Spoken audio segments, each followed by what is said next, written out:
Good afternoon, good morning, good evening, wherever you might be in the world. Yes, it's the Halloween special edition. We went much earlier from single phase power to zero phase power, and I find myself coming to you via the miracle of moonlighting. So I've started early, I can't see the comments, and I think it's just best to talk nonsense. But before we talk nonsense, I must greet Nicola and Bruce, and of course, Richard from Altitude Angel. And I must say to Richard, congratulations. A very successful, whatever it was called, Operation Zenith. Yes, indeed. Thank you very much. Appreciate it. Well, you're supposed to pad that out a little bit more. Maybe I need to ask you a question. So, what went wrong? What bit didn't work for you? What bit went wrong? I think it was our first experience, as in mine and my co-presenter's first experience ever having two streams of conversation. You're having a conversation with the audience, and then you have an earpiece with a backstage crew. So the very first handover we didn't work too well because because we were doing the demo operationally live at the airfield. I think one of us on stage said, right, we're going to go live to Manchester right now. And then, someone in the earpiece just goes, no, we're not. So, it's quite disconcerting. It's like having the devil in your ear. But 30, 35, 40 seconds later, we're operationally clear and we go again. But that was probably the only hitch that we actually had. We were very pleased, actually. It went a little bit better on the night than we'd anticipated. And we outdid ourselves compared to our rehearsal, so we were very pleased. Oh, what went wrong in the rehearsal then? Come on, you got to admit to something. What went wrong in the rehearsal? I think one of the challenges we had was timing in the rehearsal. Turns out, if you're trying to mess around in the airspace and you've got helicopters all over the place, they take time to do transit. Sometimes you don't get that clearance when you're expecting it, and then you've got a bunch of ground crew waiting, cameras poised, and nothing's happening. We basically had no technical hiccups, nothing in the UTM, nothing on the operator side. Although I will tell you, in one of the teasers that we're going to release, one of our partners was flying quite a large fixed wing drone, and the drone was on the ground. It's catapult launched, and it was all safe. It wasn't being flown, but as the police helicopter came in, they didn't quite fully appreciate the power of the wash of the rotor blades, and they lost their drone. It was all stationary, it was all mounted, but that was probably quite an expensive mistake for them. But all around, it was a great event, and it went as smoothly as we'd hoped, and then some. And where will this take you then, or where do you hope it will take you now? What's it done for Altitude Angel? So I think, there's definitely an element that's helped us, but the main reason we did Operation Zenith because we wanted to be able to demonstrate how even without any regulatory changes whatsoever, even in some of the busiest airspace and the controlled airspace, that you can still do lots of very challenging drone operations, very complex drone operations, particularly in close proximity, not just to themselves, but obviously at the airport.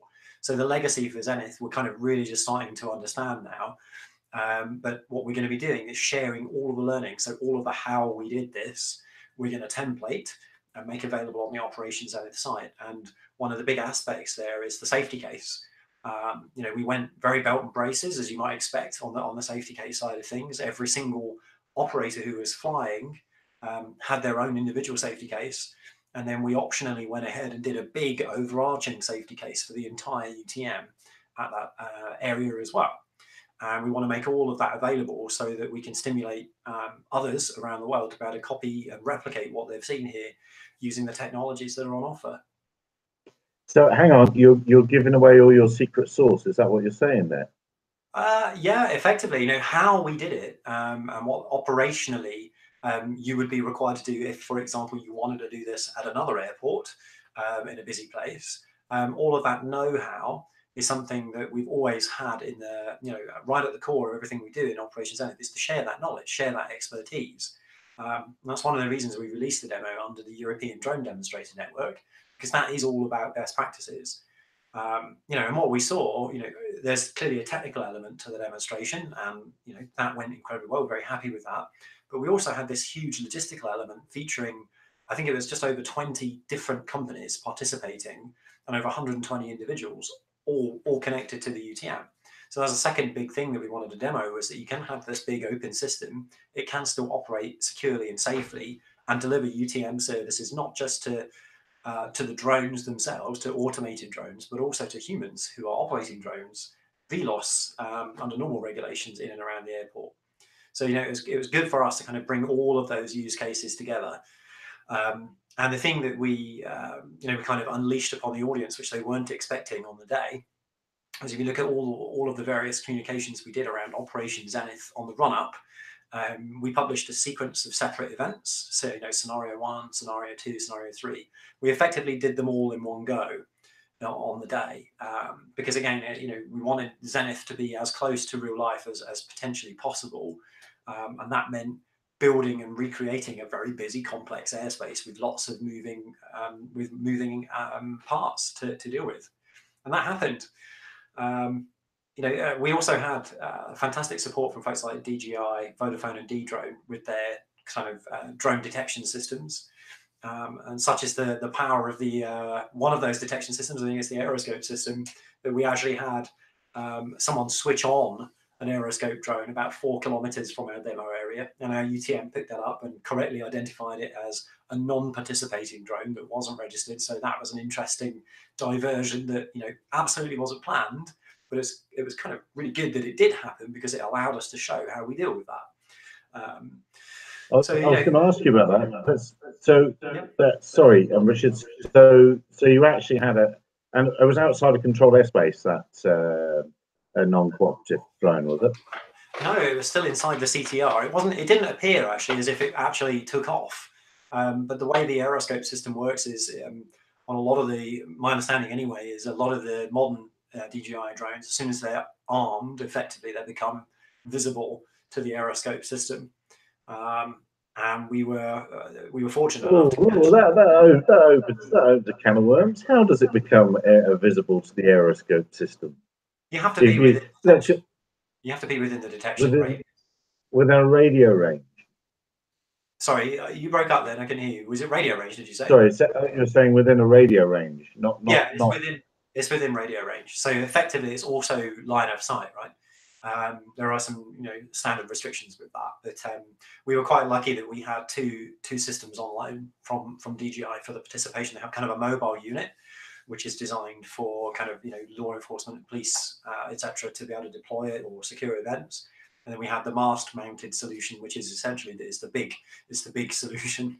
And we actually had support from the folks at HeliGuide to come down and fit that up and manage all that for us as well. So, like I say, one of the big successes in Zenith was actually the sheer amount of cooperation. And to the credit of each of the partners, everyone self-funded the entire, their entire participation. So this was useful to demonstrate the business cases and the use cases that are there. Which are often cited as reasons why these things can't happen. Well, we didn't do one scenario, we did 8 scenarios rather, from lots of different companies. And the feedback we've had, overwhelmingly has been incredibly positive. We're really pleased with that. I think, we're now already looking at what's next and, what can we do to improve on this? How can we start to think about deploying this nationally, globally, etc. And how do we take those learnings and how do we help other people to replicate those, because I don't think anyone is immediately expecting any government in the world to just turn around and say, right, it's January 1st, let's do national UTM using what we've seen in Zenith. But what we've shown is that you can take a really complex set of scenarios and you can pick a few of those and roll those out gradually. And that to us was really, really interesting. Well, yeah, well done. Well done to all of you. It was quite impressive to watch the reply. You probably saw my silly paint drying video. I was excited to see what happened. I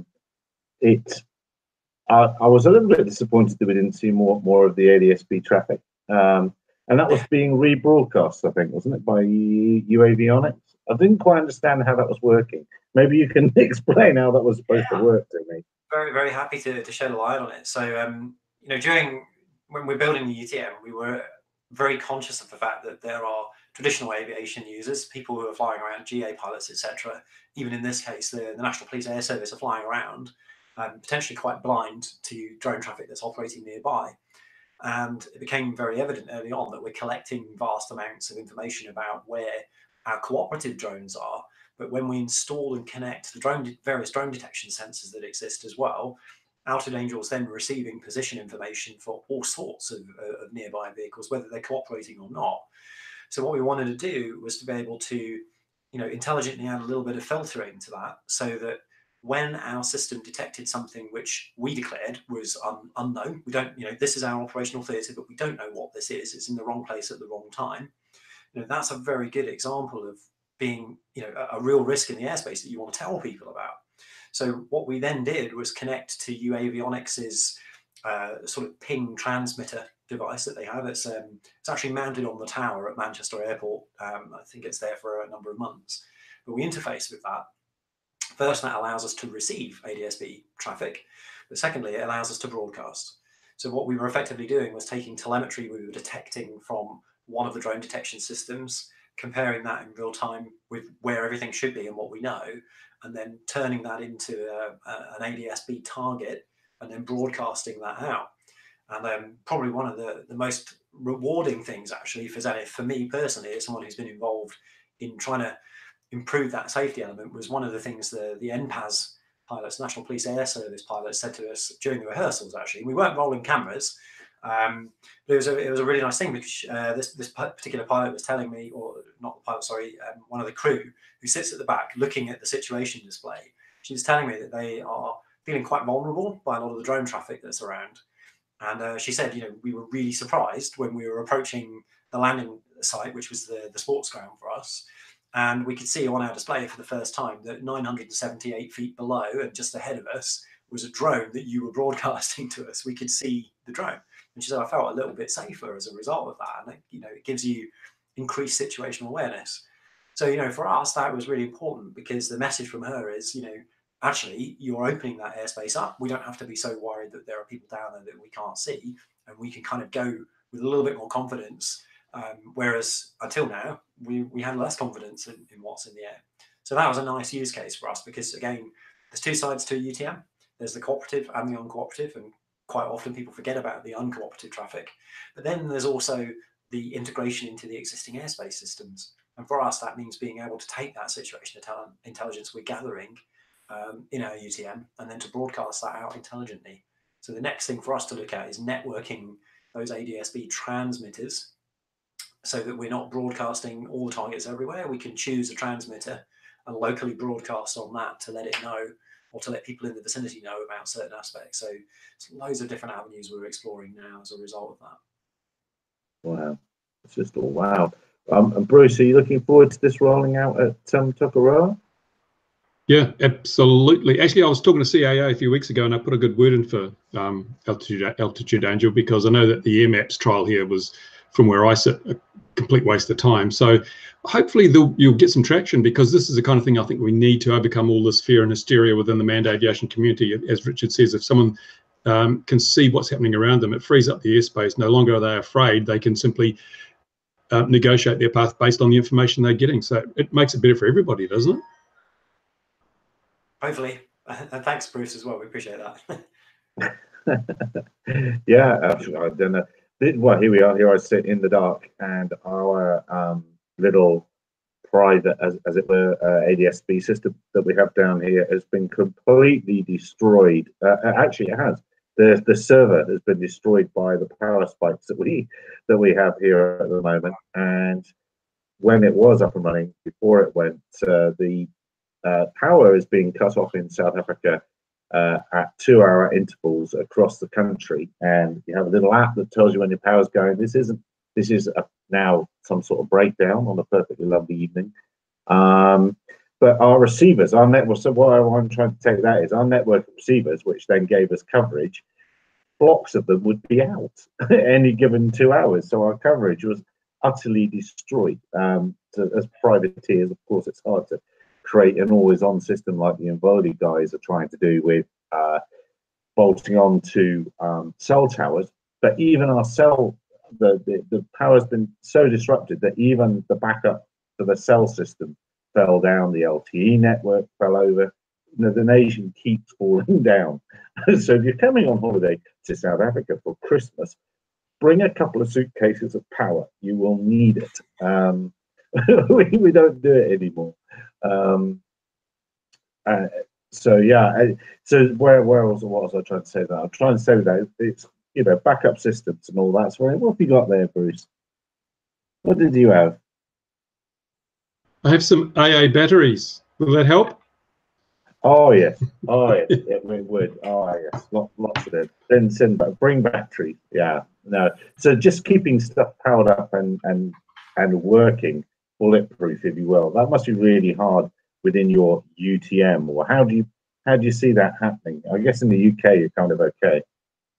I mean, we'd like to think so, but broadly speaking, and in very broad strokes, there are multiple redundancies built into our operational services, and that's the same for every free service that we have, like dronesafetymap.com, all the way through to the UTM systems that power Zenith. So a very good example there is, there are actually 4 data centers at the moment that are geographically spread.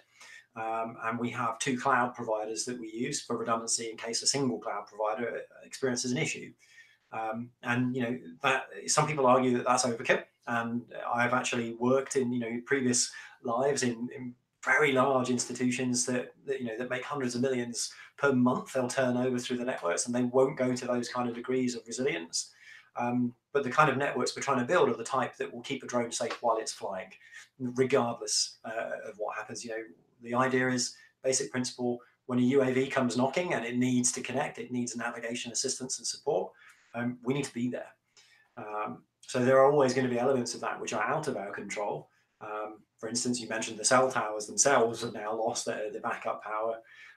Arguably, there's a different set of problems that you guys are facing now, but that's the kind of scenario that when you're building these types of systems, you try and collect that telemetry to be able to work out what kind of failure am I experiencing? How do I recover from this? Do I need to stop granting permissions for fly at this point? So these are, not just technical questions, there are regulatory questions as well, and I think that's one of the great things that Zenith has done, is it's shone a little bit of a light on some of these issues now, so that regulators can start thinking about, well, if I want to do what I've just seen in the CTR, well, what do I need to mandate that the operator has to comply with before they can do that? One might be you must receive, a takeoff clearance message from the UTM before you can fly. You won't get one of those from our UTM unless you can connect to us. If you can't connect to us, then either we're down or something else has happened. So at least you can start to think about procedural ways in which you can minimize the risk. But yeah, there's a lot of checks and technical safeguards which go into the Guardian UTM OS to make it stable. And I nearly crashed my car when I heard you on I don't listen to it on the HF anymore because we have podcasts. But on my old the technology podcast that I listened to for many years, or technology program, which used to be on the World Service, or still is on the World Service via HF, and there you were. So I nearly crashed my car. So you had some coverage into the colonies. So well done, well done all around. I must say, well done all around. Now, Nicola and Bruce, help me out in the dark. What other exciting things can you tell me about this week? Nothing. I don't know about this. Have you got something, Nicola? Go. Yeah, I think Gary would be happy when I finally am done with my portable solar generator thingy. Yeah, well, I've got good use around there. Yeah, it's time to buy. Suddenly, solar power is not so expensive when it's the only power. And it's so effective at night. Nighttime is the best time for solar power. Nighttime especially on a full moon. Well, this actually the internet is coming via the miracle of solar, but unfortunately, I haven't got enough solar to run my desktop computer, and I didn't have any because this isn't a planned outage. This is just an outage, so I didn't have anything else charged. So it's on the tablet. Here we are. But yes, I will be making inroads into changing all of this. Don't you have one of those super cheap, petrol generators that were like a couple of kV, they're about $400 or something? Wouldn't that be a good investment? I do, yeah. I do, and that pumps water, and it's in the outhouse, just out of the way there. But yeah, it was all a bit too much to run the wire and get the generator going, and blah blah blah blah blah. But you're right, that would have been my next best option, was to run the generator. So basically, you're just lazy. Yeah. Well, that pumps the water up and also I didn't think of it. That would be the other thing. That would be the main While on thing. the subject, while on the subject of electricity, there was a link you sent us about that commuter air taxi thing. Do you remember that? Do you want tonight? Yeah, I don't know where he's not on tonight. I'll try and get me. No, it's a shame he's not here, because I had a few questions, because it's, makes claims about how this is going to be super good for the planet, fuel efficient, electric, commuting up to 200 miles an hour between places, get you there really quick. But when I checked on the US EIA website, apparently 62% of all America's electricity is generated from fossil fuels. So how is this going to, wouldn't it be better to put that money into a fleet of electric vehicles? Because when they're sitting there in the traffic, not moving, they're not using any power. And I'm sure the net power budget of moving over a distance by a multi-rotor with people in it is much higher than just driving on a flat surface with an electric vehicle. You know the rules, Bruce. Common sense is not allowed here. You know the rules. Yeah, I mean that does strike me as obvious. Why haven't we seen electric helicopters? I mean, they're more efficient. We've had the ability to build multi-rotors, with internal combustion engines for years. Ken Moller was doing it, and not very successfully. But so the multi-rotor concept's been there, but it's just too inefficient. That's why we didn't build them. But now we've got electric motors. It doesn't make the aerodynamics any more efficient. So if you want an electric urban commuter vehicle, an electric helicopter sounds like the perfect thing, doesn't it? Did you watch their video with the Bixler wings and with the thing hovering? No. And in that little video, I'll try and remember to put the link to the company on here. I might have done already in the show notes below. But they claim a 20% improvement in hover efficiency, that's a heck of a claim. That's I would like to unpack, but. To be fair to the chap, he is a helicopter pilot, and that's why he's not here now, because he is driving one, and he's also a military test pilot. So he's got some air sense, as it were, behind him. So it'd be very, very interesting to see. I've forgotten, they're not called ring wings, what they're called, duct wings, I think. But certainly it's been tried before. It's not a new idea. And yeah, hopefully, and Tom Stanton even did good old Tom even did a video on the things. So hopefully it'll come next week, and we can pitch these questions. So yeah. And did you see that in India you have to get permission for every single drone flight, even a fun flight in the park? Isn't that wonderful? The Indians have got it nailed. Absolutely. It's almost the sort of thing where you need some sort of system where you could almost authorize flights, if only such a thing existed. Like Lanc, you mean?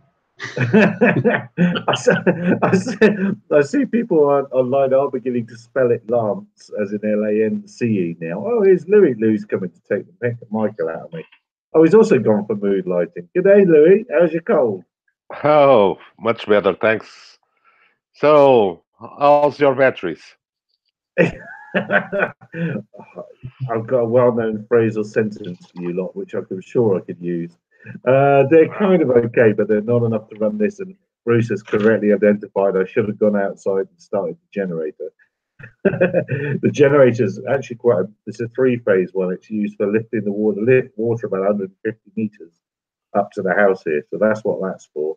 That's you must push it. It can't lift. Of living in the fields. Well, it either pumps it or it runs loads of it electrocutes hamsters with little buckets or something, and they run up the hill and pour it in. Don't you have children, Gary? Get them to work. Yeah. Yes. You can only suck water about 10 meters. You can push it a lot further. Well, that's probably what it's doing, but it's the pump's down the bottom of the hill. They got 3-phase running all the way down the hill. Why don't you just drive the pump directly from an internal combustion motor? Well, I suppose you only use it when the power's off. No, I pump water 3 times a week up to the house. So why have you introduced this inefficiency, creating electricity, then turning electricity into motion? Why don't you just use the motion of the engine to drive the pump? Oh, it's just all too much. Yeah. Think of the planet, Gary. Think of the planet. I mean, here you are. That's why I'm burning this. I'm burning this here now for the very planet. Well, I've heard that it's also nice and clean further around in the southern hemisphere in New Zealand. That if we don't pollute here, you'll never have any pollution over there. Get a windmill and get Louis to come and inspect it. Yeah. Well, I will. More solar is definitely on the cards, and of course, because I've got to run the pump for the water, then we've also got some excess energy to top batteries up as well. I've actually been monitoring the power for a year just to make sure I size the solar system correctly when I buy it. But the current situation is forcing the system. Come on. Sizing the solar system, it's easy. Just multiply by 3. Okay. What number should I start with to multiply by 3? 0. A few megawatts. Now just turn on everything you have electric in-house, and then multiply by 3. Yeah, well, I've also got to sort out the water, get some solar geysers into the water, and change the oven to a gas one, and then jobs are good one. More fossil fuels. One thing, have you noticed a change in the weather patterns, Louis, with your inspections? Is the weather actually getting more chaotic, and is it affecting your ability to work? No, what I see, and I remember this from my childhood, which was a long time ago, is that there's a delay on the season. So we have what we used to be the weather for October, now in December. And then in February, we'll have the typical weather that we used to have in December. So I can see almost a 2-month shift of the weather. Are you sure it's not just that you're getting old and your reactions are so slow that when the weather changes, it takes 2 months for you to realise? No, I measure that by my colds. When I get cold, a lot of people have said that though there is a increased inertia in the seasons, and they're lagging. You know, cause I remember, like you, I remember when I was young, that used to get a lot hotter a lot sooner in the summer, and it used to get cooler sooner. So it's like everything is, as you say, skewed by a month or two. And it'd be interesting. I've seen no surveys on that or any scientific evidence, but it's certainly a lot of people have said that to me. Yeah, and regarding on the inspections, it's so new. The oldest wind turbines are what 20 something years, so there's no historical record because we cannot consider a 20 years lifespan an historical record. It's just a tiny bit very subject to skewing. So no, I can't see. I cannot see a pattern moving on. It'd be interesting though if the weather does, because one of the predictions with climate change is the weather becomes more chaotic. There's more extreme weather events. I wonder what effect that's going to have on drone usage over the coming decades. Are we going to find there are fewer and fewer windows when the weather is acceptable for operation, or what? No, come on. We can operate at how many meters per second? 15, 20 meters. Our drones operate at 15 meters per second, although we have a caution note on our system to operate only at 10, because flying at 15 meters per second at ground level, it's not the same as flying at 150 meters high. And with all those crazy whirlwinds that the blades create, even when they're stopped up there, it's nice to see a very big drone dancing and all around and watching those alarms of too much inclination. It's nice to see, but it's frightening. No, the wind patterns also haven't changed much that I've seen, because I can see the sailboats still sailing. So things are what they used to be. And of course, Richard and Nicola aren't old enough to have an opinion on how the weather used to be. They're just not old enough. And their beards aren't full enough. The weather just is. Thank you. Thank you. The weather just is. It's definitely we are super extremes here this year, from 35, 40C all the way back down to 5C over a weekend, and then back up again. So colds and all the like a go here. Massive change. We've almost had frosts just a week ago. It was like 5 degrees C in the morning, and it's gone up to 26, and now it's back down today. I've got my thick shirt on. It's like, you know, there is so much volatility. It's really hard to. I wouldn't want to be planning an event or something. I thought I heard, and maybe I'm just making it up as I normally do, but I thought I had heard that the basic sort of Met Office wind model is, or forecast model is kind of broken now, based on you know what they were using previous data. That the supercomputers aren't lining it up as expected anymore. Well, our climate service, which is called NIWA, they predicted a warmer and drier than usual November and December, and we've had exactly the opposite. So, and they've just got a whole lot of new supercomputers. So perhaps they're too busy playing, you know, player unknown, whatever, first-person shooter games on them or something. But they're certainly not producing reliable weather forecasts at the moment. Yeah, somebody told me, a grown-up somewhere told me that basically the forecast model's broken now, due to perhaps climate change. They can't be sure. But basing everything on hundreds of years of data isn't working so well for them anymore. No, So the thing is the weather prediction models. There are 2 or 3 major algorithms to do the weather prediction, and you get similar results. We get similar results, but not the same on every algorithm. And there are algorithms that work much better with the data that we have. And the problem is not all the predictions are fed with the same data, so things get chaotic very, very fast. So tell me, Louis, is that helicopter flying? Have you crashed it? Have you re-kitted it yet? No, the Ellies are on standby because I've had to run around to get some things done, so couldn't have the time to fly. But I managed to get one big one, 25 kilo one, flying on Ardo Pilot's 3.63. Absolutely spotless, with spotless landings and all that. So, and what make a helicopter was that? Is the TT Robotics, the subsidiary of Thunder Tiger? We all remember Thunder Tiger. They used to have, and they have still big Ellies, the 700s, which was one that I had, and they also have the kind of the industrial line of those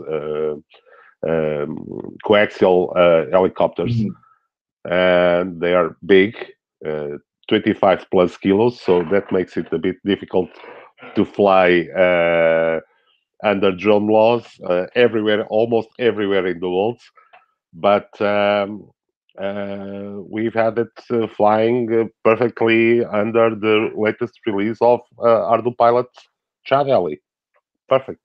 That's 25 kilo all up weight, or 25 kilo? No, it's more than 25 kilos all up weight. It's 32 kilos all up weight. Wow. And how long does that fly for? Oh, no, don't ask me. Never have the gut to wait for it to fly until the battery was down. But just let's say that count one battery load of that is 4 22,000 milliamp batteries, 6S, 2 parallels, because it's those are a very, very large helicopters and very well built, solidly built. They have 2 motors and all that to feed up that coaxial system, and they're very impressive. And they have one model that can fly hours because it has a tether. So if you are somewhere in the world and need to have a GSM antenna, just put the GSM transmitter on the helicopter, put it up, and just wait. If a single motor fails, is there enough power to sort of slightly slow down the descent, or As usual, helicopters they can auto rotate. So unless something human is in the loop, let's just say that an helicopter can have a catastrophic crash. If it is a casual error, then the helicopter usually can land with minor damage, unless you're like me and try to set up some strange parameters on the helicopter and then try to fly it 2 mistakes too low. We've all done that. So does the Ardu Heli software actually perform auto rotations if there's a failure? Not yet. We are working on that. We had a series of stuff to get right on traditional helicopter codes. We have 2 new guys that joined the team for helicopters recently this year. And they've been progressively adding new stuff that is required to then add the auto rotation. Auto rotation done by a computer is not an easy task to do. There are lots of factors to get right, but we're hopeful that we will get auto rotation running on ArduPilot sooner than later. It will be almost a combination of an entire development cycle that has been going. Richard's just putting a link in the group chat for us here about the end of the world in 2040, which is very nice, very, very jolly. A computer predicted it, MIT computer, so it must be true. So that's very jolly. Thanks for that, Richard. And I was just going to say, or perhaps we move back to that, even I can't click away to that. But I was just going to say, I see that terrible accident, manned helicopter accident in the UK was that a lot of people jumped up and down and said, must be a drone, must be a drone. Very sadly, it was a mechanical failure in the tail rotor section somewhere. And besides being mechanical failure, we don't know. I haven't read the reports. It was strange because going down like that, I read one of the comments that the pilot did what he did on the small control available on the helicopter, not to crash over people or over somewhere that he couldn't. So he preferred to sacrifice himself and his passengers and not cause bigger harm somewhere else. Yeah, it was a tail rotor pitch control link, wasn't it? That failed. So in which case, I would think the pilot had very little control, because immediately under the torque of actually climbing, that would have been spinning so fast. He's probably thrown to the side of the cabin anyway, and not able to execute much in the way of control. All he had was a collective still in his hand. Probably dropped that, and that's probably all he can manage to do, I would think. I mean, I'm not a heli pilot, but that just sort of, I would assume that given the conditions, that's what I would expect to happen. I think the report I have here actually just says the cause of the crash and 4 other people was suspected to be caused by a pin that had become loose in the tail rotor control mechanism. The AAIB found that the pin had become disconnected, resulted in the helicopter becoming unstable and preventing the pilot from controlling it. So it sounds absolutely horrific and very, very tragic. But I don't think that the full report released yet. I think there's still more detail to come. Yeah, I think I heard that it also sent the rotor to maximum pitch the opposite way.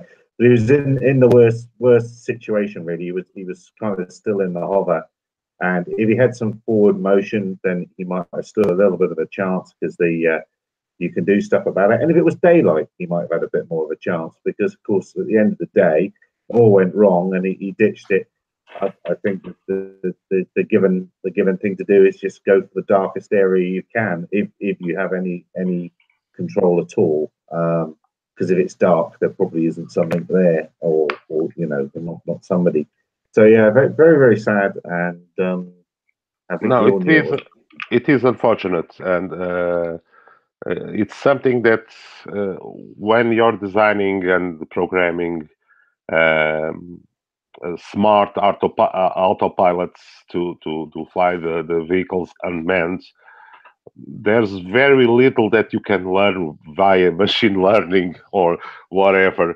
You just go with the physics and try to apply good, solid engineering principles to the code so that the code can react to foreseen events. The problem is always the unforeseen events. And how should the code react to those unforeseen events? We all know the quadcopters. We've seen quadcopters flying like there was no problem with only 3 motors, but it was on a very controlled environment. Because we all know what happens to a quadcopter if a motor fails. Even hexacopters, when a motor fails, there are problems. So there are lots of smart people running and programming all this stuff, and with time, we'll be getting smarter and smarter vehicles that can not only fly by themselves but also assist the pilot, because not only the pilots, not only the flight controller can take over, but also assisting the pilots and doing a better fly-by-wire system. Yeah, just like Airbus and the attitude sensors. Yeah, that's the problem though. The more you got to go wrong. And if we rely too much on technology, we have multiple points of failure. And even with redundancy, there's a greater risk that things are going to fail. And that's what worries me about all these aerial taxis flying over our heads. Every year we already have several light aircraft crashing into suburban areas, killing people. And we have a very light level of urban air transport at the moment. Imagine when that gets up, if it ever gets up to the levels that some of these companies are predicting, and you've got basically the sky filled with these vehicles, you're going to have huge risks. And even with Richard's UTM, there's always a possibility of collisions and so forth. There's a possibility of multiple motor failures, battery failures, controller failures, all sorts of things. When will we decide that the risk is too great for the result? But I guess if you then compare it to road transport, we've already decided that there is no maximum risk figure. We all want to drive our cars, want to get from point A to B. We'll accept whatever risks are involved. But those air taxis, I'm tempted to put them at the same category as all the hoopla on machine learning, blockchain, and cloud computing. A bit more than cloud computing, because it's so. Come on, we have air taxis these days. We have an effective machine, although most hard-bearded helicopter pilots don't like the Robinson R22. It's the cost of the BMW. So people can fly them. Fortunately, not many fly them, because getting an helicopter's license is not that easy. So what do we do? Do we allow a flight controller to take over and automate the flight of a Robinson R22, or do we go with this stupid, in my humble opinion, stupid multi-rotor thing that adds inefficiency to a flying machine? I really don't know, but money sometimes speaks too high. It's a pity Rory's not here. Well, Richard, and many people knocking at your door saying we're inventing this urban air mobility vehicle and we need your system and we need it now. How are you going to help us, Richard, with our air taxi? So I think there are two conversations we're having with folks who are sort of building those kind of urban air mobility type vehicles. The first conversation is what can you do as a UTM to help me get access to the airspace? So that's effectively your Lance type equivalent systems in different countries. And the second one, which is potentially the more interesting one from a UTM perspective, is actually more around how can you keep me safe and how can you feed my control system information that it wouldn't otherwise have access to before I fly and then while I'm flying. And it's great because you get very exposed to the limitations of the various different data sources that you really kind of wish you had access to, and with a very high degree of resolution. as you're trying to solve those problems, because effectively you're trying to solve those problems blind. And that's what we're effectively saying. We're taking and putting an unmanned aircraft in the sky. What we're saying is there isn't a human to watch it who can catch the unexpected when it takes place. So where we're kind of coming at it from a UTM is to, of course, look at planning to avoid as much as possible. But then you have this whole concept of sense and avoid for the things that happen locally to the aircraft that no one's expecting. And that, it could be a bird, it could be anything, right? One of the big challenges with that is when you start modeling very dense use of airspace, having an aircraft react unexpectedly to an object in its path, for example, very crude system, you can look at kind of a compass point detection system around the aircraft, and if there's an object in front of it, it wants to stop and reverse its course. One of the challenges with that is it then creates a lot of unexpected movement. And when you model that out in a very dense airspace, you have kind of a ripple effect that becomes almost impossible to manage. So one of the technologies we're experimenting with at the moment is in understanding what the local sense and avoid capabilities are on board a vehicle, and then pre-registering escape vectors within the UTM and constantly re-registering those and refreshing them as the vehicle travels, so that actually when something unexpected does crop up in the path that the UTM didn't know about, the vehicle executes a maneuver to a known position that the UTM then guarantees it's not going to send anything else to for a very short duration. And that way you still get very efficient use of the airspace, but you help to manage some of those risks of what happens if the worst happens in a really busy urban environment. So there are lots of considerations still to be made, lots of discussions still ongoing. And like I've said all along, for us, technology is part of the solution. It's a critical part, but it's not the only part. And we've got to figure out as a society, what do we, global society, where do we permit these things to fly? To what level? Do they fly over my house, or do they always fly over the road? Do we allow them to fly 24/7, or do we get concerned about noise? There are so many different aspects that still need to be really thought about before you look up and you see a million Ubers flying around every day. There's lots of exciting stuff that could happen, but practicality is going to get in the way of that long before the technology does. So, but Richard, lots of questions. Yeah. What sort of processing power does this system need? Because you've got a lot of functionality, a lot of permutations, a lot of possible outcomes. What are you run this system on? Is it just like a PC, or have you got something larger, or is it a rack of PCs? What is the back end? What is the hardware that the system requires? So, without giving away all of our secret sauce, I'll give you a hint. So we've designed a system to be very scalable and very efficient. Now, I'm sure you kind of expect me to say that, but what we mean by that is it's quite common when you see folks who are kind of trying to tackle the type of problem we're trying to tackle, i.e. dividing up the world into grids is a very common way to try and solve this, because you can take a grid or a number of grid squares and then you can kind of affinitize those to, say, a server. So you say, right, I've got my Reading my Reading UTM server here, and then I've got my London UTM server, and I've got my New Zealand UTM server, whatever it's going to be. Now that to us is a risk, because obviously we can't have one server dealing with one section of airspace, because if that server suffers any kind of failure whilst there are things that it's managing, it's a completely broken solution at that point. So we've had to build the system to do what we call horizontal and vertical scalability. Now, in IT terms, horizontal basically means I can, it's the opposite, or it's the very adage, many hands make light work. I can add one more server and I get more capacity. I can add another server and I get more capacity. And then you have vertical scale, which is typically, all right, I can add beefier servers. I can actually increase the number of processors. I can increase the amount of RAM. But actually, horizontal and vertical scale for us also becomes a measure of distance. So in our algorithms, the way that we manage space, we can take a very busy volume of airspace and carve it up vertically and horizontally on any number of machines to deal with the load. And then when it's really quiet, we can shrink it all back down to a tiny amount of machines.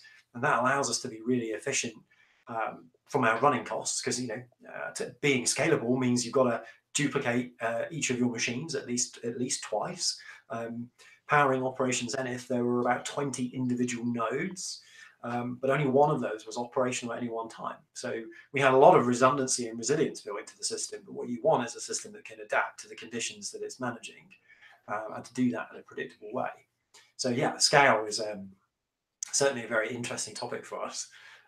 And then you've got the reverse problem. Okay, well, I've got this wonderful scalable infrastructure. How do I test it? How do I stress it out? So we had to use almost the same technology to create simulation technologies that we can use to simulate potentially hundreds of millions of drones connecting into the system. Although we haven't ramped it up to quite to that scale, partly because that's a cost element. For us to do that would actually incur a lot of additional costs. But taking that close to 500,000 drones in a square kilometre is something that we've been experimenting with in great detail. Hang on. Say that again. You've already run in simulation 500,000 drones in a square kilometre. Is that what you just said? Yeah, because for us it's important to understand what's the failure mode for this algorithm. If its primary job is to separate, stop things coming into contact with each other, then using the variables that we've given the system around separation distance and the way that we treat fixed-wing aircraft versus say rotor-based aircraft, how long and how many vehicles can we congest into a very tiny constrained airspace before we get a collision. So we're trying to work out how we can make that 100%. We operate at about 99.9% with that, but we're looking for, is there a way to do this 100%? Because in reality, we know that we want to over-test the capability and performance of that system. No one is expecting, certainly from people I've spoken to in regulated industries, etc., at the moment, that we'll ever get that many drones in a location. But if you think about it, we might get more at some point if you think about flow.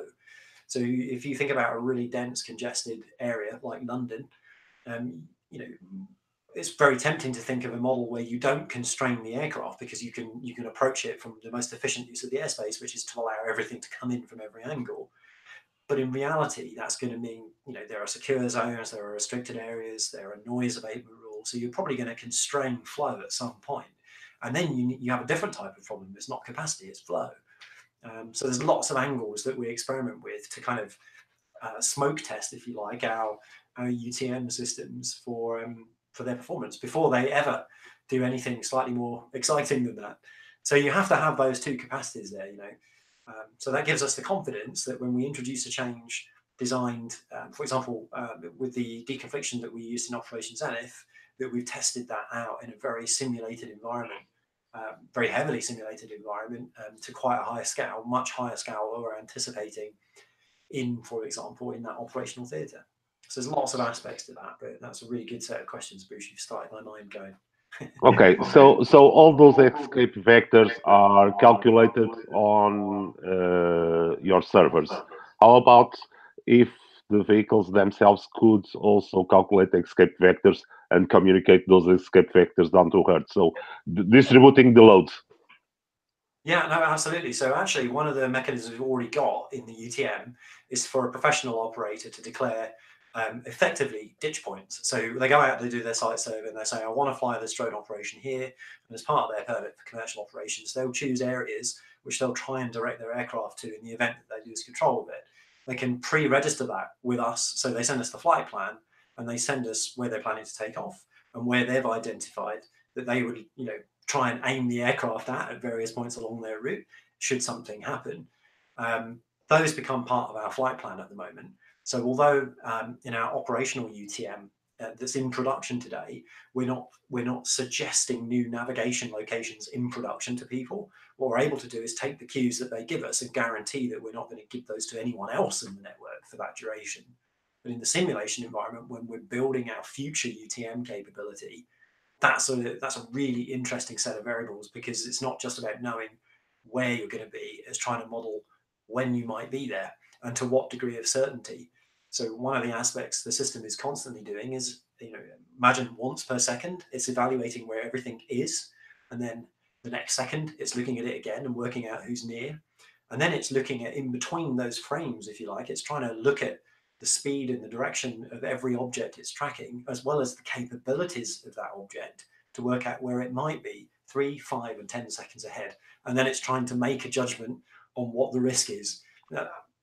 There's lots we can learn from doing that, and we can learn without fear in a simulated environment, which allows us to then take that research and publish it and share it and talk about it in technical forums to get smart people's input on it, really.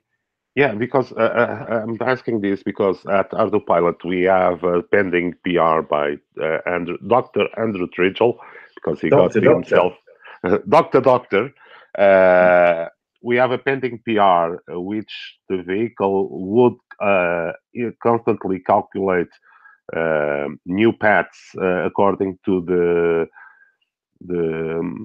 situational awareness. So we might have a calculation done on the fly for calculating new routes according to even a flock of birds or another aircraft crossing the flight path. So that's what I was asking. How could that integrate with calculations done on board the vehicle? I think it depends on the type of vehicle as well. Some vehicles can make pretty intelligent assessments and mapping of their surroundings. Most vehicles at the moment cannot. And then we've got the other question of effectively trust. You know, do we trust what the vehicle's telling us? And that's another key aspect in the flight. Yeah, that's another ball game. Yeah, you know, and it's interesting because when you're trying to manage risk, you suddenly realize you can't manage everything. What you can try and do is mitigate most of those risks. You certainly can't eliminate the risk. So when we think about modern air traffic today, is about the reduction of risk. It's certainly not about the elimination of it. We can never eliminate the unplanned element.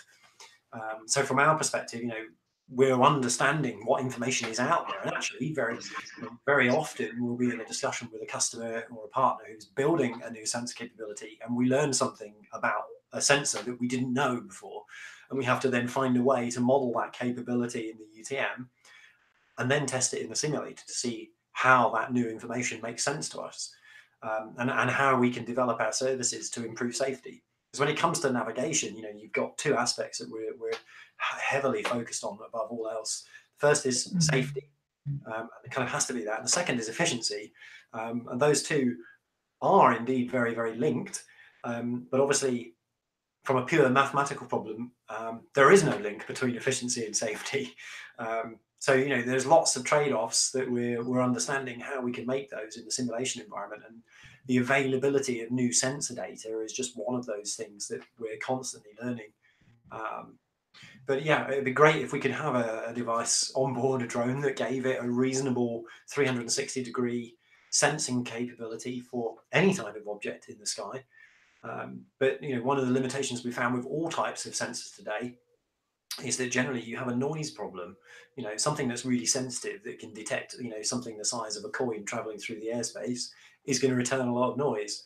So now the UTM system has either got to, you know, rely on the hardware vendor to filter a lot of that out, in which case it's only as good as the algorithm that's doing that filtering, or we've got to do it.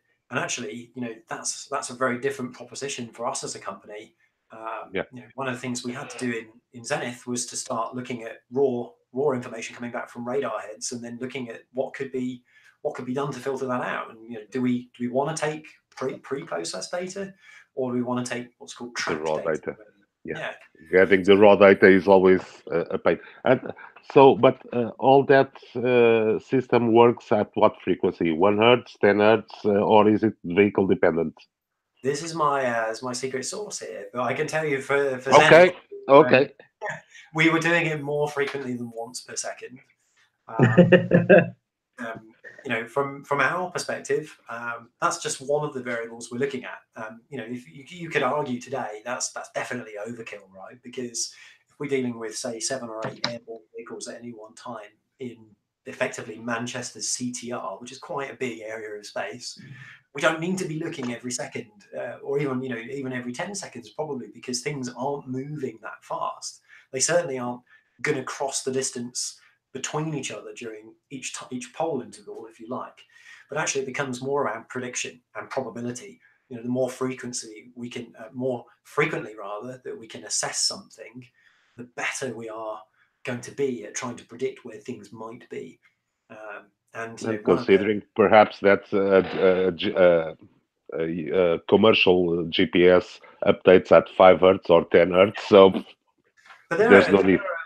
Really interesting practical problems that come in. I mean, for example, a system like Aeroscope DJI's detection system will tell us exactly where the drone is telling us it is, right? It's going to use the drone's GPS because it's looking at that control link and relaying that telemetry to us. That's pretty good, but obviously it's only as good as the GPS signal at the time. Whereas if we have something like a holographic radar array, which is a fantastic piece of equipment that stares in a particular direction and can light everything up, that can give us sub-centimeter accuracy. And then we have an object which is passing through both detection systems, both the holographic radar array and the DJI, say the aeroscope system. Now we have two things which are physically and even logically the same thing. We have a really difficult problem because we have two different degrees of accuracy for the same thing. And, it becomes a really difficult problem to correlate all that in the UTM to then issue. For identification, turn left, make sure heading. It is almost, you have to command it. And then if you command it, you've confirmed it. Yeah. And of course, accuracy isn't a static thing either. It changes as the object moves, depending on the type of signal or the lock that it has. And it's even worse, obviously, when you're in a very urban, built-up environment, because you can't really rely on the drone to tell you where it is because it doesn't have a particularly good understanding itself most of the time. So, I think those are some of the more practical blockers to stopping the Ubers flying around the railway today. Keep picking on Uber, but obviously it could be anyone who wants to fly those vehicles. But there are supplemental positioning systems that are already starting to be talked about, starting to be implemented, that people are looking at.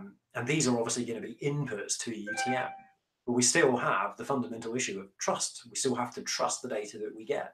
And the bottom line is, I think any company that builds a service for deployment on the internet today, UTM is certainly no exception to this, has to take the viewpoint that it can't trust the information that it receives from people. We have to be able to verify. So we have to be able to look at some system that we control or that we have access to, that we trust, to be able to verify that you are where you say you are. And in doing that, we're able to correlate your data and provide you different services at a different level of, say, resolution than we are to other people in the airspace. So there's lots of interesting aspects to this. I could probably talk until all of you get bored and all of your power runs out. But yeah, very, very happy to pick up more of that anytime.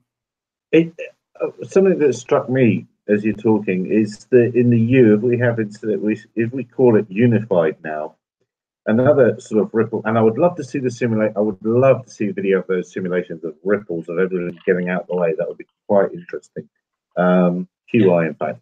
But if you're going with a unified, you've got your Uber, and your Uber Air is waiting for the Uber taxi to arrive.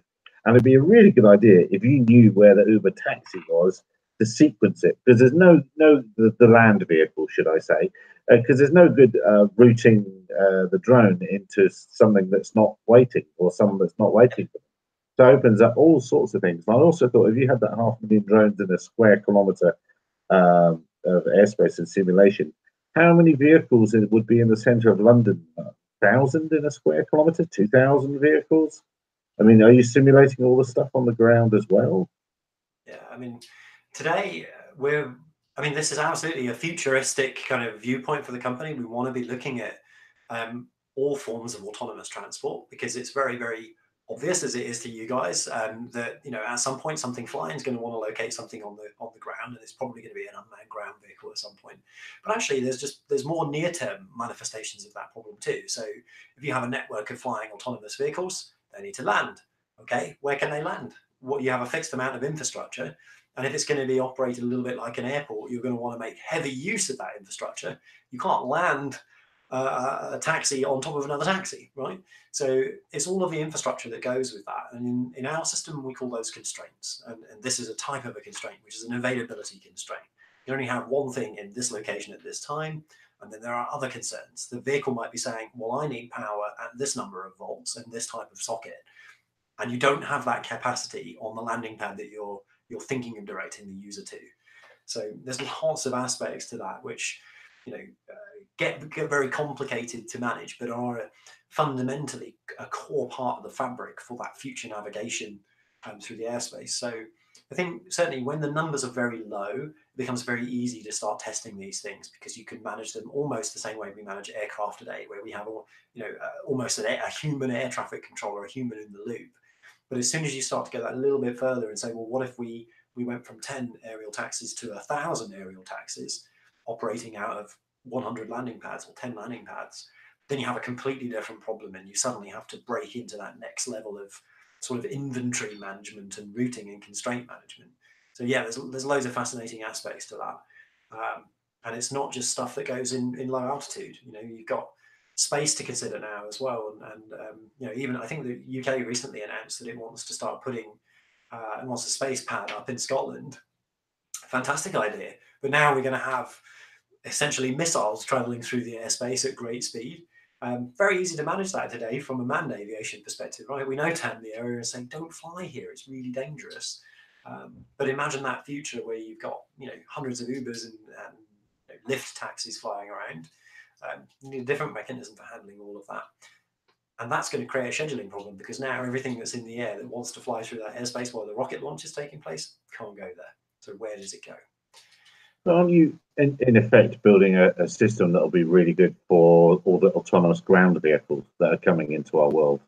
Is that not an easier system for you to build? I don't mean to fish out anything you don't want to reveal, but wouldn't that be an easier, because they're constrained by the road system and stuff. So it must be easy peasy, lemon squeezy. You can solve all the traffic jams. We often joke a little bit. We picked a harder problem to solve from the get-go.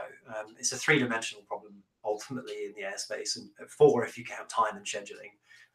Of course, when you're looking at an unmanned ground vehicle, your risk mitigation factor is generally to stop, and that it's very infrequently possible in the airspace. I mean, okay, it's potentially possible for rotor-based aircraft, but if you were to flow, stopping has a ripple effect. But equally, if you're fixed wing cargo drone, which is a very popular commercial use of drones that we're seeing come up, you can't stop. So again, not only is it a problem literally on a different level, it's also a problem that takes place in space and time as well. So I think it's definitely a technology which can certainly manage ground vehicles, but there's a whole different set of considerations there as well. And if you think about the problem we have in the airspace today with people being conspicuous and identifiable, even GA in many countries, it's much harder on the ground, because you now have pedestrians. There are many more pedestrians than there are GA, and they don't all walk around with ADS-B sensors on board for you to be able to detect. So there's a whole different kettle of fish there, which your primary method of navigation is sensing as opposed to planning. But when it comes to things like motorway ingress and egress, you can certainly imagine that could be very well scheduled, so that an autonomous car could say, I'm going to be coming in this motorway here at 120 kilometers an hour. I'm going to exit at precisely this time stamp. Clear my path. So there's lots of similarities, but there are also some pretty striking differences as well that we're aware of. I understand Bruce uses his horn and a stolen blue light for that same effect. The blue light. Yeah, Sorry, I didn't quite hear, Gary. No, it just Bruce just blows his horn, flashes his lights as it goes along, and it has the same effect. Yeah, what I want to know is, where will Altitude Angel be in 2040, based on the link Richard sent us? Yeah, there's no need to build any company at all anyway. No need to build the taxis. No need to do anything much. I found that article, by the way, not because I'm a doomsdayer, but I was trying to find that. I was trying to find the articles. I think I read the same article as you, Gary, where there was a post or something about climate change is changing the computer models that we rely on in simulation for forecasting. I think it's very similar here, right? Because when we're testing out a UTM, we have a set of computer models, and you're effectively only as good as your model. So if your model breaks, you're not testing anymore. So we're constantly, we have a team of people working on what the model should be. And they're not the people who are building the system, because we don't want those two people working together effectively, right? Because you're designed for your own constraints. So, interesting set of things, but who knows where we'll be in 2040. What I would like to be thinking is that we're managing lots of autonomous vehicles, not just ground vehicles and aerial vehicles, and perhaps even helping out in manned aviation as well. So you Yeah, you always speak so well, Richard, but it's very hard to catch you out. Let's hope you won't be as disappointed as Jeff Bezos. As Jeff Bezos. Oh, yes, because we're supposed to have drone delivery by now, and it hasn't happened. Don't get me started on bloody Amazon delivery drones. But anyway, got my full ranty hat on there. I look forward to seeing them in Tanzania next year. Oh yeah, no, they won't be there with nothing. Come on, and they won't be able to recharge them at your price. Come on, Gary, you just have to subscribe to Amazon Prime and then have them delivered to your door. I do subscribe to Amazon Prime. But no, we don't. There's no Amazon deliveries in South Africa at all. Zero, none, nada. Too much stuff is stolen. It's not here. It's a thing that isn't here. But the Amazon Prime is for the video, so I can watch the what's it called, Grand Tour, whatever the new thing called. Has it started? I don't believe it started yet. Yeah, next month, 23rd or something, isn't it? Yeah, but you'll have to watch it by candlelight, Gary. I will. Yes, it's always romantic television in that way. And well done for mentioning Trudgley. I can't remember exactly what he got today, but he got it. He definitely got something. He got it's such a clever bloke. He got extra honoris causa by Australian National University. Doctor honoris causa. So yeah, it's the top brass of the university awards. Yeah, no. It's quite amazing. He'll help anybody out, even me. But he'll help anybody out, give anybody the time of day, and yeah, he's a very, very busy bloke. So fair play to him. He might even help out someone. I see recently. I watched a video on the Tube of the U of some old duffer moaning about his LSD not giving him his distance until late, because I think he was getting airborne before he had a proper DPS fix. Shocking behaviour. Yep. Now I can't get him to admit to it. But a nice modification of the wing there, Bruce. I think that's going to be very, very popular indeed. Yes, it's looking good. Actually, it had armed, so it had got a home point and it had got a satellite lock, but then it decided not to have a satellite lock anymore. I guess if you've already armed, you can't just disarm because there's not enough satellites. So it's an interesting trait or thing. How do you handle that particular situation, I suppose? But yeah, no, it's a lot of fun. Still working on it. Just waiting for my new R9 Slim receiver to arrive so I can go a bit further than the end of the runway. Well, that's a very nice link into our flying further than the end of the runway.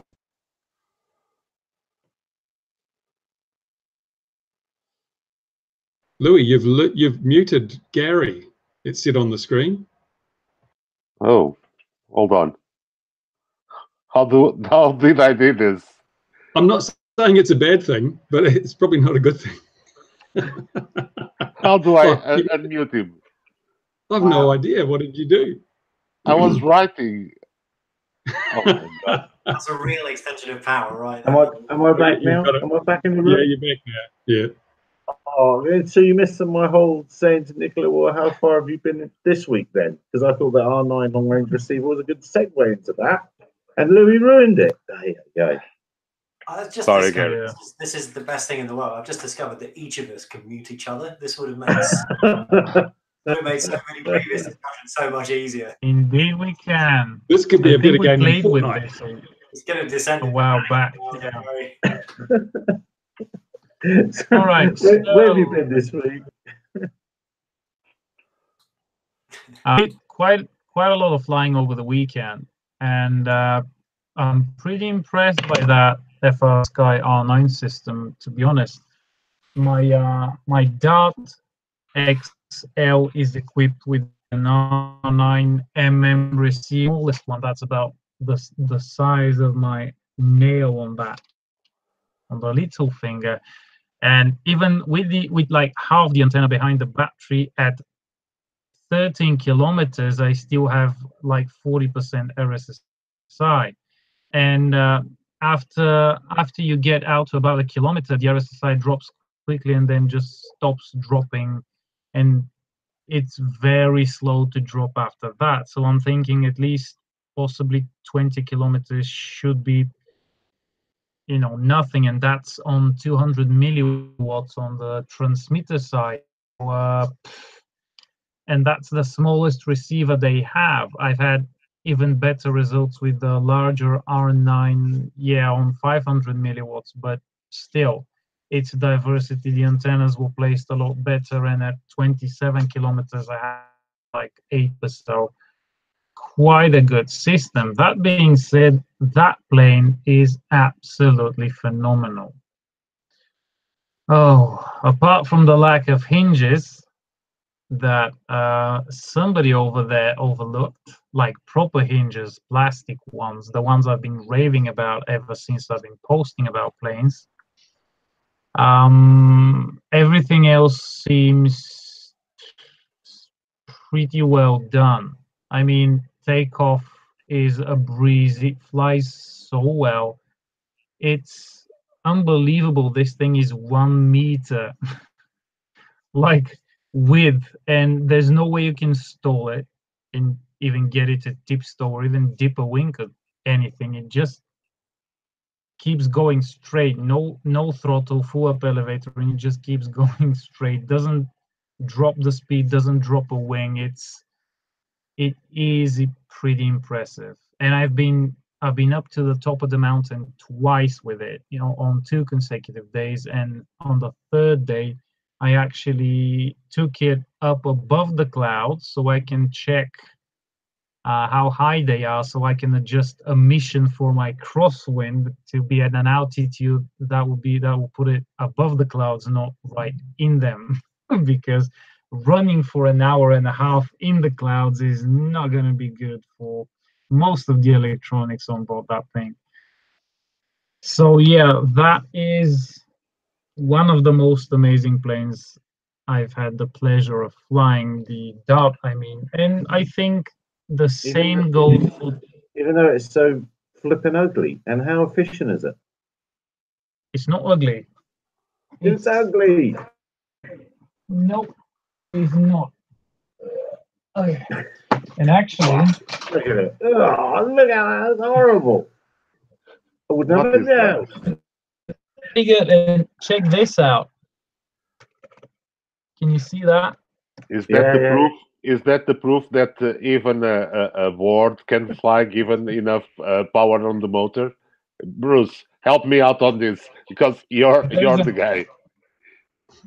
Yeah, it's ugly, and yes, anything will fly if you throw it hard enough. Yeah. Nah. According to it's so ugly. It's so ugly that the Earth repels it. That's what I think it's beautiful. And that rear hatch took a serious beating from the prop on one failed takeoff attempt, where it actually, I forgot to screw it in. It flew off, the prop chewed it. But even I've been flying with that missing piece ever since, and has been awesome, and actually looks pretty good. Like it's like some post-apocalyptic survivor or something. Yeah. So what do you credit its performance to then?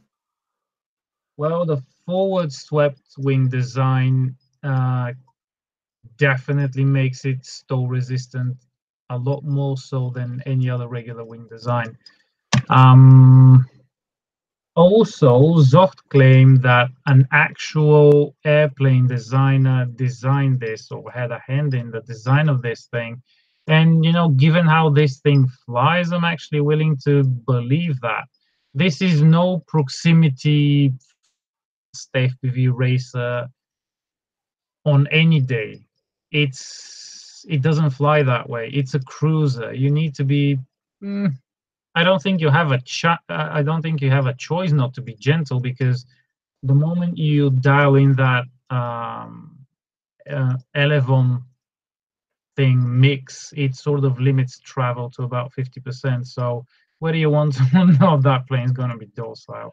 So would be wise not to try and do some crazy proximity stuff with it. But I even flew it with a missing piece from one of the wings and a crack on that same wing. I just tossed it back in the air and flew to the top of the mountain. It was pulling a little bit to the right where the whole wing was, but other than that, absolutely outstanding. Okay. I mean, I'm in the process of making the review for this one, and I've got 155 gigabytes of video on Wow. that plane alone. I think that's the most like amount of data I've had on any model so far, like flight footage. Okay. And with Quick that question, battery, Nicola. all right.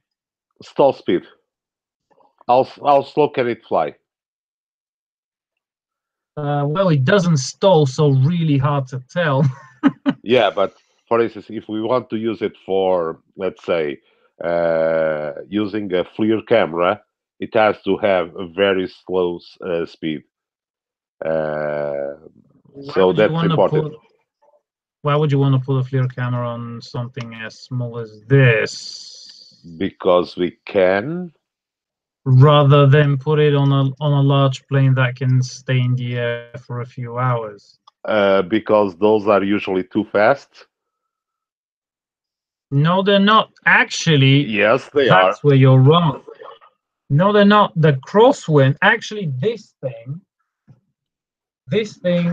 is quicker than the crosswind. The crosswind, I've been able to slow the crosswind down to under 30 kilometers an hour without it stalling. That's how many meters per second? That's under 10 meters. That's, quite a lot. The Dart XL, I don't think the moment about 38 kilometers an hour, it sort of dips the nose and gains speed and goes back to over 40. So really, wings don't stall, but it just dips the nose and keeps going. It's not a slow plane if you balance it and find a way to increase servo travel so you can give it more elevator, you probably might be able to get sort of a more pronounced it would be able to slow down. I've flown design a while back, and in fact I don't you don't see it in the picture, but probably 5 or 6 years ago, I built myself a forward swept wing plane about this big, and it had an EDF, like a 35 millimeter EDF in it, that gave it sort of a vector thrust because it was blowing right on the elevons, and that thing was an absolutely amazing flyer, and didn't really tip stall. So as long as you can make it like tail heavy, so you can get it to harrier a bit more, you probably might be able to slow it down. But if you want to do that, just get a crosswind. It's larger, yeah, but it will give you like 2-3 hours plus flight times, and it will carry a lot of things. These days you only need because the FLIR cameras have came down in size quite dramatically. So you get the cameras exactly. 500, 600 grams, 500, 600 grams for a camera. Yeah, you can replace that weight with extra batteries for a longer flight time. I even flew the crosswind as well over the weekend, and it did, with the omnibus controller flashed with Arduplane, it did a 90 kilometer mission all on its own. Part of the way it was out of radio link, and 90 kilometers.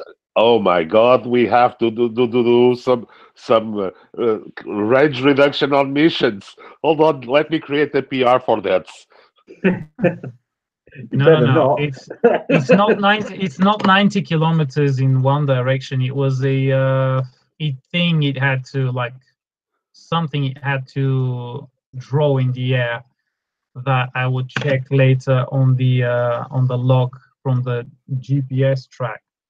But it flew all on its own. I didn't touch the remote until it was coming back for a landing, and it was an absolutely outstanding flight. And the plane itself, not the most efficient setup with those props and motors, but even with the wrong tail, it flies unbelievably well. I am absolutely in love with that thing, actually with both of these planes, but for different reasons. But the crosswind is, damn, like, wow. Even with that wrong incidence on the tail, as long as you keep the speed like 60 to 70 kilometers an hour, don't go over that, it's just amazing, and it will glide for ages. Yeah, well, we'll have to. I'm getting tempted to buy one, but obviously we've got to buy one when they get to the next version out into the shops. But actually, if you buy it from MyFlyDream directly, you should get. They said that soon all dealers will get the new tail, so it's got to go a long way to beat the Believer for me, I'm afraid. Then I love the Believer. I think the Believer is amazing. So it's going to go a long way to beat that. It really which brings us to the hydrogen vehicle of Bruce that would fly lots of time.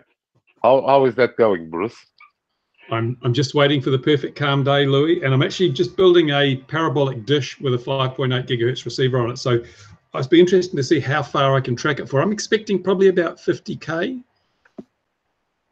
Oh yeah, well, on 5.8 video. Yep. Come on. Yep, with a big satellite parabolic dish. Aiming it'll be an issue, but you know, considering that I think Circular Wireless got something like 60K with helical antenna, I think it's pretty easy to do it with a parabolic with all the gain that's there if I can just keep it in the beam. Oh my God, who's going to call the Tokoroa mayor saying that Bruce is planning to beam out a ray of net at 50 kilometers? And it's all legal. It'll be easier if you get up on that tower as well. If you put the dish on top of that tower, give yourself those few extra meters of height. You know, that'll make all the difference. Altitude is everything. Absolutely. I have been. I actually look. I wanted to show this off. Talking about electronic conspicuity devices. Remember my favorite ESP32s, which there's one under here. It's going awfully well. That was this one. These are the new ones, which are, well, the kind of new ones. They're much bigger, but they have 18650 battery pack on the back, and the GPS is built in, so no welding required on my part. And with new software, you can make without using a. Before you used to put Open Glider Network, you used a Raspberry Pi and an SDR for the receiver. Now you can just use this and this in the air, and you can still you can also flash the firmware onto this and just connect the GPS as before. So that's cheaper electronic conspicuity, long range as well, Laura. So these are called TT Go something or others, but they're very cool. So that's what I've been playing with today. Link in the description. Sorry, I would if I could type anything. But here it is. It's this. That's what it is. TT Go 868915 Laura, but it's got an MAN GPS. There's a GPS antenna on the side there, and it's pretty sensitive. It's worked very well indoors. I don't think it is a real MAN for a second, but it's a good enough Chinese approximation. Come on, Gary. You're only saying that because you have no RF interference right now. You don't have any electricity, so no RF interference. That's true. Yes, an entire nation currently not interfering. You're absolutely right. But I'll be interested to range check that. But the software and setup it took me 20 minutes, and that's easy. Just plug them in and flash the firmware and job done. So that's easy peasy lemon squeezy, and that is on what's it called? I've forgotten the name of the of the service that I've used, but it pipes into OpenBlow the network. What is the time? How are we doing here? Quite late in the dark. Well, so what else? Has anyone else seen anything else this week that we must talk about? No, you should check your sundial and see what the time is. But what are you going to do when Hangouts disappears? Because Google's canning Hangouts. No, it's not. But this isn't actually a Hangout, as it were, anymore. This is part of YouTube now. So hopefully this will go. But if this goes, yes, it will be interesting to note which service we might use. Let me do something in solidarity with Gary. Oh, yeah. What have you done? You've turned the lights on. Is that what you've done? No, just switch off a light and it's clearer. Oh my God. Well, I suppose on this. Where's Jonathan? He would have all sorts of lights. You remember Jonathan was the light man? He'd have lights here and lights here. And you couldn't. Yes, couldn't that's talk right. to his lights sorted. That's right. Yes. Oh, yeah. I've been following his lead really, and what I thought I'd do is I'd start at the very minimum level and work my way up from this. I mean, it can only get better, really, can't it? Yeah. Yes. On his treadmill. All right then. I think I'm going to put the hammer down on this one, and thank everybody very much indeed. Thank you, Richard, for your time, and congratulations to everybody there.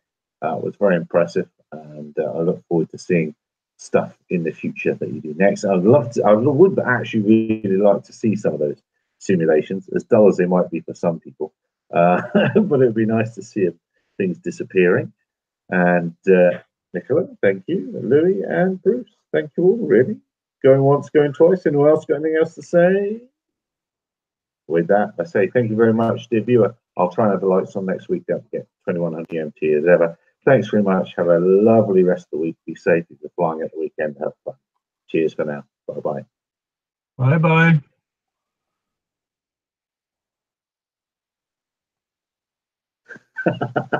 It's not going to stop now.